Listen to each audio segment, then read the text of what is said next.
សួស្តីបងប្អូនអរគ្នាក្នុងវីដេអូនេះគឺខ្ញុំនឹងបង្ហាញអ្នកគ្នាឬក៏ឆ្លើយតបទៅបងប្អូនដែលបានសួរខ្ញុំថាស្រី setting មិនអីចឹងស្រី graphic មិនអីចឹងទៅស្រី graphic មិនឲ្យហ្គេមយើងវា smooth ស្រី graphic មិនកុំឲ្យហ្គេមយើង lag អីចឹងទៅហើយអ្នកខ្លះ graphic ក៏មិនសូវស្អាតចង់ស្រីស្អាតអីចឹងទៅអូខេចឹងឥឡូវគឺខ្ញុំនឹងទៅបង្ហាញអ្នកគ្នាឥឡូវយើងចូលមក setting សិនចូលមក setting ហើយយកពាក្យ graphic នេះអ្នកគ្នាមើលខាងលើគេនេះគេដាក់ថា graphic quality អញ្ចឹងអានេះរបស់ខ្ញុំគឺវា0អញ្ចឹងយើងមើលវិញអា0គឺយើង0គឺវាបែបនេះហើយ resolution 0គឺវាបែបហ្នឹងដែរ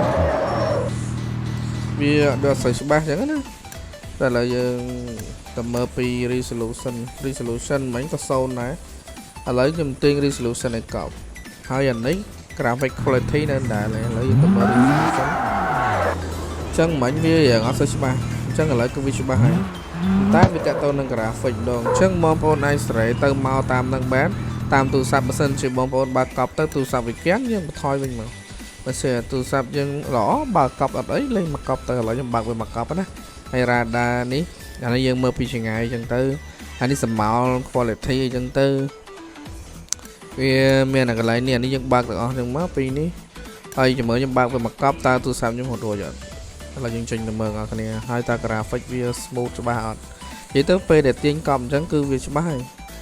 បើសិនជាទូរស័ព្ទអ្នកគ្នាកាន់តែល្អវាកាន់តែច្បាស់តាមនឹងអញ្ចឹង graphic វាកាន់តែស្អាតតាមនឹងអញ្ចឹងយើងសេរី graphic ហ្នឹងគឺទៅតាមម៉ាស៊ីនមិនមែនសេរីតាមចិត្តចង់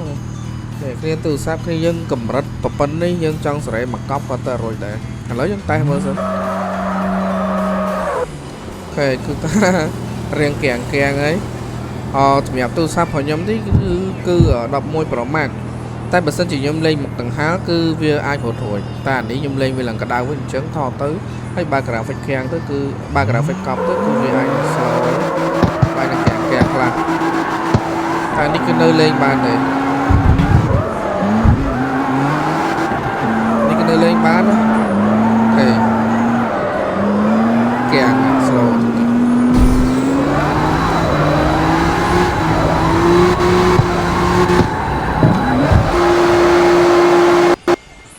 ម៉ងអូចង់កៀងឥឡូវគឺយើងតម្លាក់ graphic មិនបន្តិចវិញមកអញ្ចឹងទូរស័ព្ទខ្ញុំ graphic ដែលវារត់ smooth នោះបានត្រឹម4ទេ radar នេះ4ណៃទៅព្រោះអាហ្នឹងខ្ញុំទិញ4ទាំងអស់អញ្ចឹងបានត្រឹម4ហ្នឹងគឺវា smooth អត់តាក់ទេហើយវាតាក់ដែរតែពេលដែលក្តៅទូរស័ព្ទខ្លាំងវាតាក់ឯងអ្នកដែលប្រើ iPhone គឺដឹងច្បាស់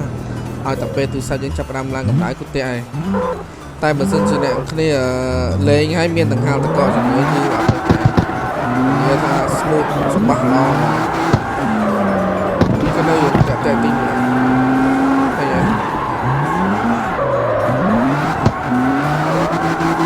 យវានៅរៀងអត់ហើយវាពេលដែលវាក្តៅទៅវា slow ចឹងវាសេរី graphic គឺមានប៉ុណ្្នឹងទេបងប្អូនអាចសាកសេរីបានសម្រាប់អ្នកបងប្អូនណាដែលគាត់អត់ដឹងឬក៏អត់ដែរចេះសេរីអាចចូលទៅមើលកន្លែងហ្នឹងទៅឃើញហើយសេរីអូសតាមហ្នឹងដូចខ្ញុំបញ្ជាក់អញ្ចឹងអូសតាមទូរស័ព្ទពុតរួចប៉ុន្មានតែប៉ុណ្្នឹងទៅបើអូស4អត់រួចយើងត្រេមមកពីគាត់ថាវាអត់ច្បាស់តាមហ្នឹងអញ្ចឹងណាបើយើងបើកវាមកកប់គឺវាច្បាស់ស្អាតអញ្ចឹងទៅបើសិនជាយើងអាចតម្លាក់ graphic បានប៉ុន្តែយើងតម្លើង resolution ហ្នឹងនៅដដែលទៅក៏អាហ្នឹងវាភាពច្បាស់អញ្ចឹងណាហើយបើសិនជាទូរស័ព្ទរួចយើងត្រូវតែឲ្យកប់មកក្រោមមកអស់ហើយបើក resolution ហ្នឹងឡើងទៅវាច្បាស់ហើយក៏វាតម្លាក់ graphic ឲ្យទៀតជាងមុនចឹងក្នុងវីដេអូហ្នឹងក៏មានតែប៉ុណ្្នឹងដែរអត់មានអីទេអរគុណច្រើនសម្រាប់ការតាមដានទស្សនាវីដេអូមួយនេះកុំភ្លេចចុច follow និងចុច like នៅលើ subscribe follow នៅលើ TikTok ហើយនៅ subscribe លើ YouTube ខ្ញុំអ្នកមួយផងដើម្បីទទួលបានវីដេអូថ្មីៗហើយសម្រាប់បងប្អូនដែលត្រូវការ account KXStreet គឺខ្ញុំមានលក់ឲ្យអ្នកគ្នាអាចយកទៅដាក់បានទាំង Android យកទៅលេងលើ Android ក៏បានលេងលើ iPhone ក៏បានសម្រាប់អ្នកត្រូវការអាច inbox មកបានតម្លៃធូរទេ account KXStreet ដាក់ game ផ្សេងអ្នកគ្នាយកទៅលេងជាមួយ game ផ្សេងបានក៏បានបើសិនជាអ្នកគ្នាចង់ទិញប្រភេទ game hack ក៏ខ្ញុំមានដែរប្រភេទ game hack មិនមែនតែ KXStreet មួយទេគឺមានគ្រប់ game ទាំងអស់អាច inbox មក Telegram ខ្ញុំបានអ្នកគ្នា